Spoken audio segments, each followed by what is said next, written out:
வணக்கம். உங்கள் சங்கேகுமார். ஆசான் வழியில் நாமும் முதல் பாகம் இரண்டாம் பாகமும் எடுத்திருந்தோம். அதை உங்களுக்கு பல விஷயத்தை கருத்துக்களை உங்களுக்கு நான் தெரிவிச்சிருப்பேன். என்னால் முடிஞ்ச அளவு மீதி விஷயங்கள்லாம் உங்களுக்கே தெரியும்னு சொல்லியிருப்பேன். இப்போ மூணாம் பாகம் யாருக்காக? இப்போ உள்ள பயிற்சியாளர்களும் ஆசான்மார்களும் மாணவ மாணவிகளும் எப்படி இருக்கிறாங்க, தன்னை எப்படி உயர்ந்த இடத்துக்கு கொண்டு போய்கிட்டு இருக்காங்க, கலைகளில் எவ்வளோ சிறந்து விளங்குறாங்கன்னு சொல்லி அந்த விஷயத்தை தான் சொல்ல வரோம். இதில் சிறப்பாகவும் இருக்குது, கொஞ்சம் மன ரீதியாக கொஞ்சம் கஷ்டங்கள் இருக்குது. யாரையும் இதை கஷ்டப்படுறது உள்நோக்கத்தோடு நான் பேசலை. இது என்னோடய மனசில் பட்டதை நான் உங்கள்கிட்ட சொல்கிறேன். வேறு எந்த விஷயமும் யாரையும் கஷ்டப்படுறதுக்கு என்னோடய நோக்கம் இல்லை. வாங்க பார்க்கலாம்.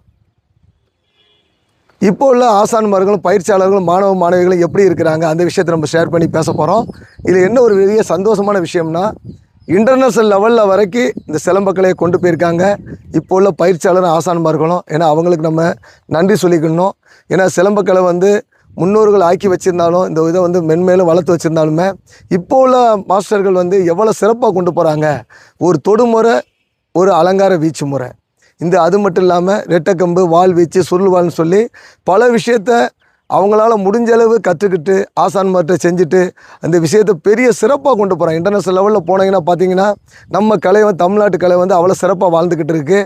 அதுக்கு நம்ம நன்றிக்கு மேலே நன்றி சொல்லணும். இப்போ உங்களுக்கு இதில் ஒரு வருத்தம் என்ன, அதுதான் நான் சொல்ல போகிறேன். சிறப்புன்னு சொல்கிறேன், வருத்தம்னு சொல்கிறேன். ஏன்னா இப்போ உள்ள மாணவர்கள் சின்ன வயசுலேயே என்ன செய்கிறாங்க, ஒரு தொடுமுறை, ஒரு அலங்கார வீச்சு முறை, ஏதோ ஒரு ஆயுத பயிற்சியை கற்றுக்கிட்டு ஃபஸ்ட்டு மாஸ்டர்னு போட்டவங்க ஆசான்னு போடுறாங்க. ஆசான் போட்டு முடிஞ்சு 2 வருஷம்லேயே மகா குருன்னு போடுறாங்க, சக்கரவர்த்தின்னு போடுறாங்க, பேரரசன் போடுறாங்க. இது அந்த தகுதி நம்மளுக்கு இருக்கான்னு சொல்லி நம்ம யாருமே நினைக்கிறது இல்லை. என்ன காரணம்னா, பழைய முன்னோர்கள் எவ்வளோ கஷ்டப்பட்டுருப்பாங்க அந்த கலைக்காக.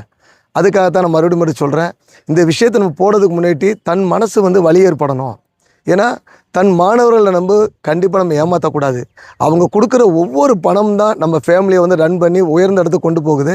அதனால் நம்மளுக்கு தெரிஞ்ச கலையை கற்றுக் கொடுப்போம், தெரியாத கலையை ஆசான் வழியில் போய் நம்ம கற்றுட்டு நம்ம மாணவர்கள் அப்டேட் பண்ணுறது மட்டும்தான் சிறப்பான ஒரு விஷயம்.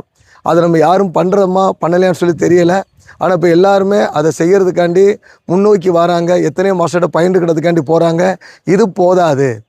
அது மட்டும் இல்லாமல் கலையை எப்படி நம்ம கலையை நம்ம காப்பாற்றுறோம்னு சொல்கிறோம்.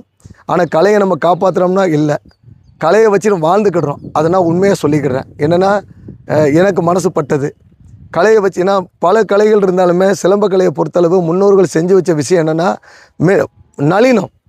நளினம்னு சொல்லி போட்டிருப்போம். நளினமாக செய்கிறோம்னா கிடையாது. வேகம், ஸ்பீடு இருக்குது. 100 ஸ்பீடு என்ன 200 ஸ்பீடில் பண்ணிடுறீங்க. ஆனால் நளினம் ரொம்ப கம்மியாக இருக்குது.